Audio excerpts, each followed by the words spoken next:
Hi, I am Mysterium, and I am an artist, and I have been an artist for quite a long time.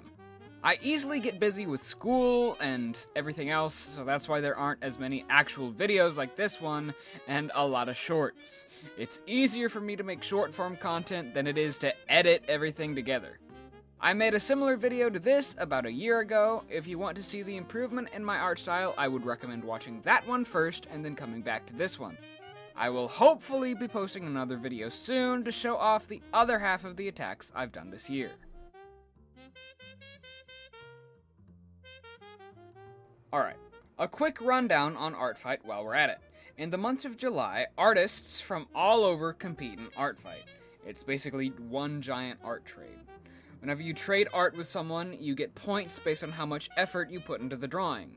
This year, there are two teams, Fossil versus Crystal. I, personally, am on Team Fossil, and as of right now, we are losing by 1 point. Hopefully we can pull this thing together in the last 18 hours, but that's just a hope. I've posted a few of my characters in hopes they will get an attack. Some have, some haven't. That's just how it works sometimes, but the whole event is really where the fun comes in. So this first attack is for one of my favorite artists, Clowny Matches. I've attacked Clowny 3 years in a row now, and they've always attacked me back. So if you attack someone and they attack you back, you're just gonna keep coming back and attacking them. I mean, it's just a win-win situation all around. Their character Lucas is a fox wrangler in their circus story setting. Now, if you know me, and if you've watched any of the shorts that I've made throughout this last year and the year before, you'll know I like clowns and jesters and creepy things.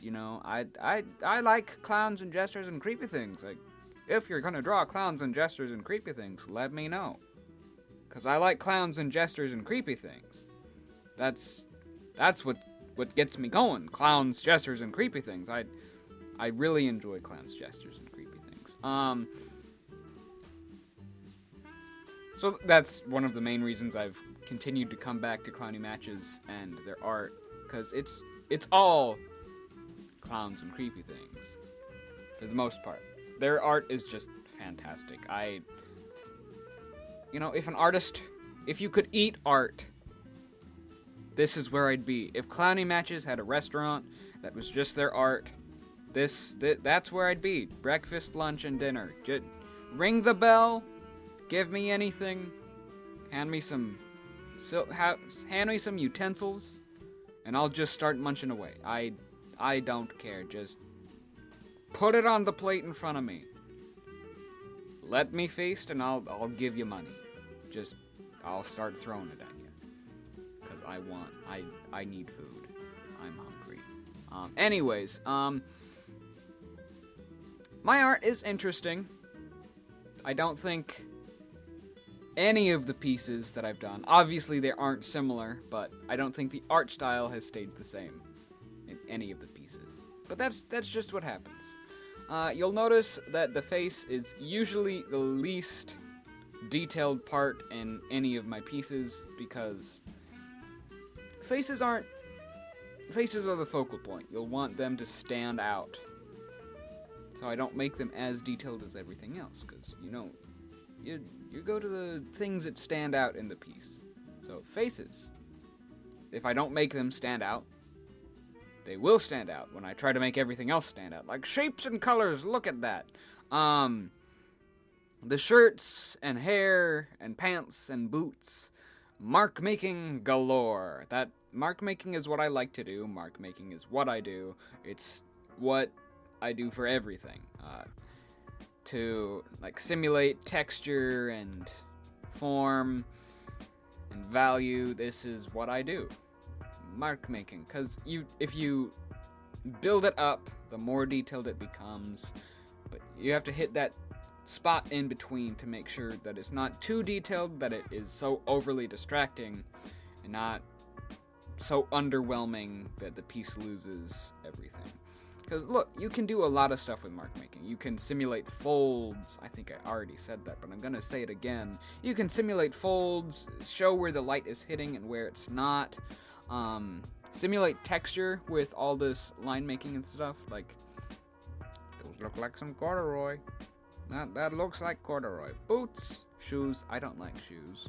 I would much rather wear flip-flops. I don't like socks. Socks don't. Stay away from my feet. I don't like. Yeah. Flip-flops are better. I like flip-flops. Except for the tan line that I get. It's not good.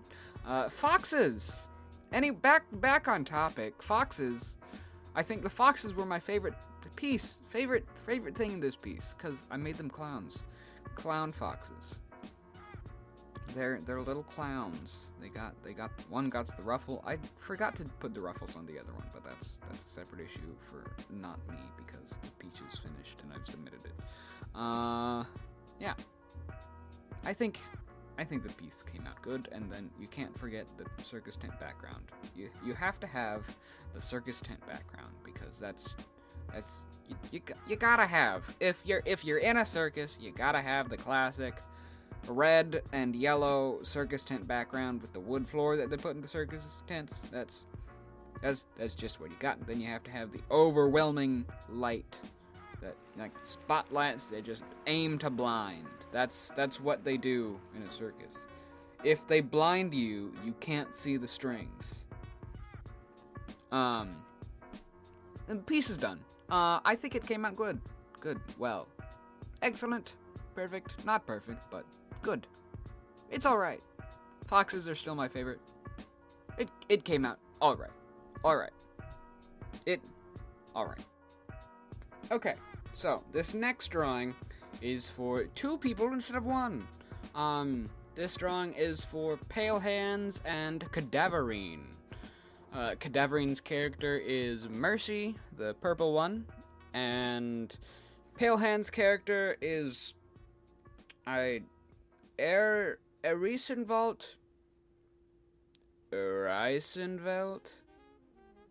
Let's go with Erisenvelt. Erisenvelt is they're based on Pokemon. So I don't remember what Erisenvelt is based off of. I think he's the horse legendary in not Scarlet and Violet, Sword and Shield in the expansion.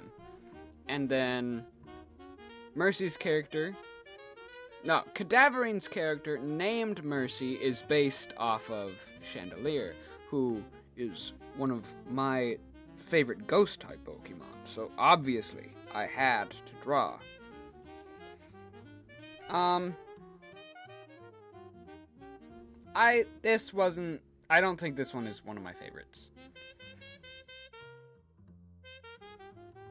It's good, but I feel like I could have done better with the composition. The composition could have been better. I was very wishy-washy on this one. I also forgot that she had a scythe and thought she just had some kind of spear. So that's what we get. We get a spear. Until later when I realize that she actually had a scythe, and then I give her the scythe, and then I fix it. But it's whatever. We're kind of going with like looking in 2 directions. Attack from all sides. What are they gonna do? We're gonna work with Erisenvelt first. I think if I had done the faces differently, I probably would have done it without the line art there and kept the detail darker, because I kind of kept the line art on their faces, and when I like turned the opacity down on the line art, their faces kind of lose some of the detail. But that's a separate issue. Erisenvelt was the easiest to work on.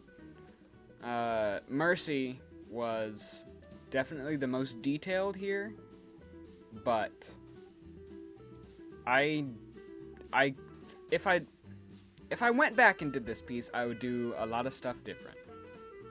I would probably redo the face, probably shift the perspective, but it's done with. The hair's interesting because the hair is like a fire. It's candle fire. I thought it might be wax, but no, it's fire. So, doing fire in hair is somewhat difficult. Props to you, Cadaverine, for making the character and making it look actually good. Because I'm not doing that. I'm failing. It's alright. Mine is alright, yours is excellent. But shapes and colors, I like shapes and colors. The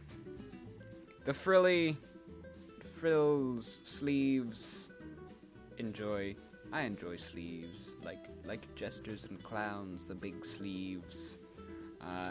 One thing that I did notice is both of them have corsets.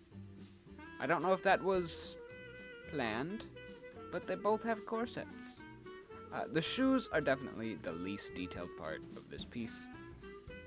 I don't know why. I'm pretty sure I was going to add some more color to the shoes, and then forgot. I think I did this one. This one took me about 3 days to do. And near the end, I was just wanting to be done. But I got it done, got it submitted, got the points, and oh look, I added the scythe. I don't remember when I did that, but the leggings and the little capelet that she wears are definitely the most detailed part about her. Maybe the hair. The hair's the most vibrant, so is the fire in her hair. But the leggings are definitely the most detailed of this piece. Little cloak, cape, cloak, cape. I don't know what you'd call those. Then the scythe, bright, blazing blue like the fire. The scythe didn't have color, so I added this. I thought it would look cool. I think it does. Her ice involt, ice cape, not capelet, but ice crown thing around his neck. And then white shirt. I don't know what I was going for with those patterns. I decided to change them later on, because it was bad. It was not good, those patterns. No, horrible decision on my part. Not good at all, not good. Needed to fix, so I went in and fixed. Right about now, yeah. The shapes and colors, back to the triangles. Gotta fix them, gotta make them right. Fix the triangles and bits and bobs. White and black are probably the most difficult colors for me to work with. Mostly because if you go too dark, you can only go lighter, and if you go too white, you can only go darker. So you can't really add highlights and things. So I tried to balance it out, but Arisenwald is very pale. It's very pale hands. Pale hands. Does pale hands have pale hands? Are we sensing some kind of pattern, pale hands? A pale hands pattern. The pattern of pale hands. Pale hands, how many of your characters have pale hands? You probably aren't watching the video, but if you were, how many of your characters have pale hands?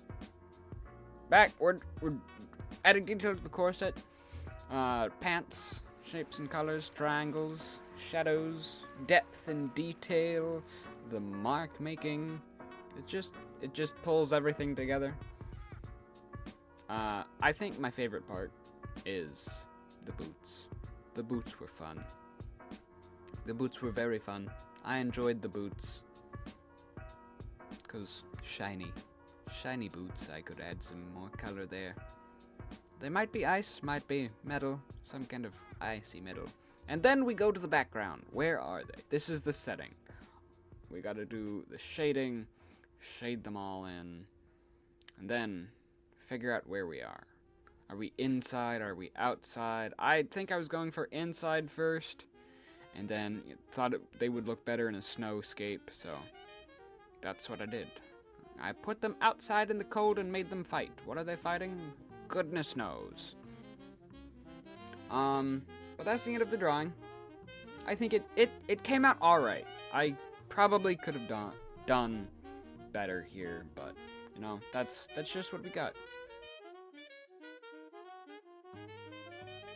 Okay, so the next drawing here is the character is from one of my D&D campaigns.